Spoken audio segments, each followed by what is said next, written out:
سلام.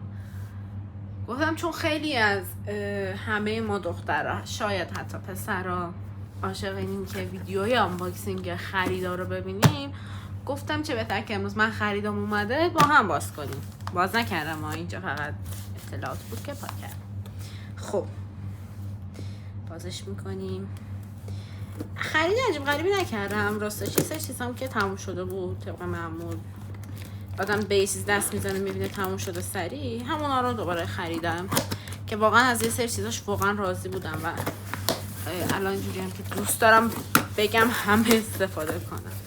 خب اول از همه این یه کرم مرطوب کننده است که راستش اولین بارم گرفتم. امتیازش خیلی خوب بود. بعد قیمتش هم می‌نویسم براتون، اینی رو صفحه میاد براتون. این کرمشه که مخصوص صورت‌های مثلا خشک تا نرمال زده بود که همینجوری که می‌بینیدم اینجا نوشته نرمال تو درای. اینو نمیدونم راستش، اولین بارم گرفتم که امتحان کنم. نمیدونم چرا وا رفته ایشون دوست عزیزمون. بعد این چیه؟ آها، این مارک ویتالایر.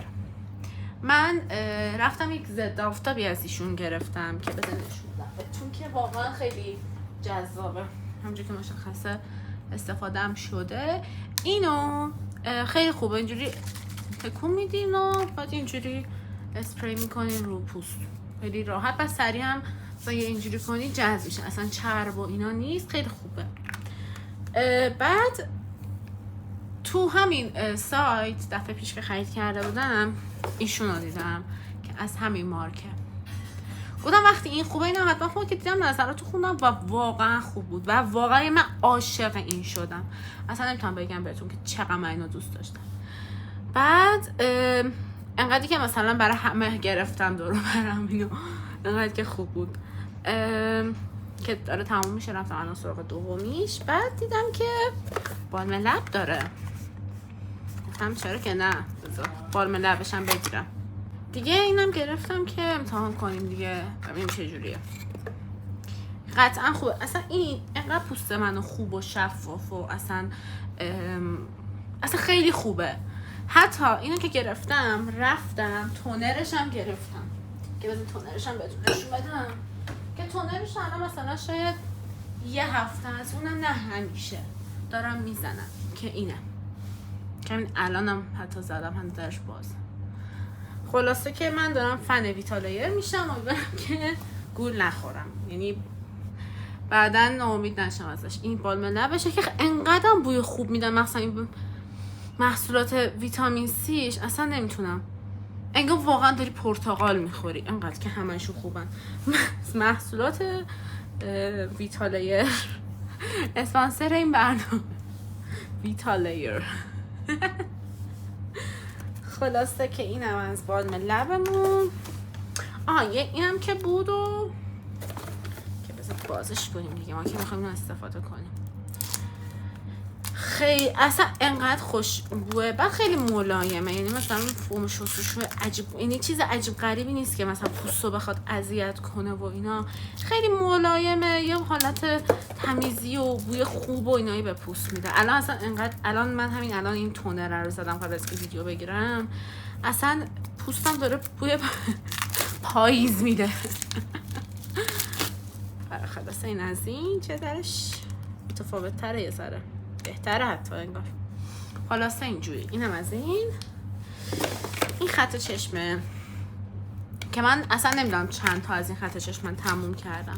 فکر کنم مثلا این ششمی نامه، یعنی هی میزنم تموم میکنم دیگه. هم خیلی خوب میمونه، هم خیلی خوبه، هم خیلی مشکیه، اصلا عالیه دیگه. یعنی اصلا خط چشم همه چی تمام، ببینید اصلا خیلی خوبه. خیلی خلاصه قبلیم داشت تمام میشد دیگه، اینم گفتم دارم میگیرم از بگیرم دیگه.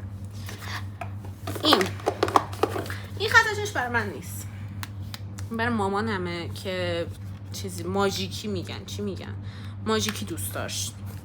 بعد من از این مارک تعریف کانسیلرش رو شنیده بودم خیلی، یه گفتم حالا اون که خوبه حتما اینم خوبه دیگه، حتی چشش. دیگه مامان عزیزمون امتحان کن. چقدر گوگل و کیوته. او اوکی خوبه، اینم خوبه، بهتر. حالا اینو باید امتحان کرد. این که من واقعا تعجب کردم، این سرم تقویت موژه است، تقویت موژه پرایمه که خیلی وایرال شده، ولی اینو من سفارش ندادم. این هدیه بود روی این آیتم، یعنی یه آیتم 360 تومانی خریدم من، این 365 تومن بود. این هدیه بود روش که 800 تومن بود. حالا من باید تاریخ ایشونو چک کنم. 2 سال تاریخ داره این. جالبه که روی چیز 800 تومانی روی یه چیز ببخشید 300 تومانی یه آیتم 800 تومانی هدیه گذاشته. نکنه اشانتیونه؟ نه سایز اصلیه دیگه. حالا اینا من استریتا رو استفاده کردم که واقعا خیلی راضی بودم. یعنی من موجای خیلی صاف و اینجوری داشتم، ولی حالا اینم امتحان میکنم دیگه. الان خیلی وقت استریتا رو نزده بودم، الان اینو امتحان میکنم. داره دیگه، داره. جالبه. پلوم هم بود، اصلا عجیب غریب بود برام. اینم یه ژل ابروه که صد دفاکتو ولی فکر کنم ایرانیه، ولی خیلی خوبه. من فکر کنم 2 تا تمام کردم، الان سومی رو باز کردم. یه دونه سفارش دادم دیگه که داشته باشم بدون ژل ابرو نمونم. خلاصه اینم یه سری از خریدای دختر ایرانیه که حالا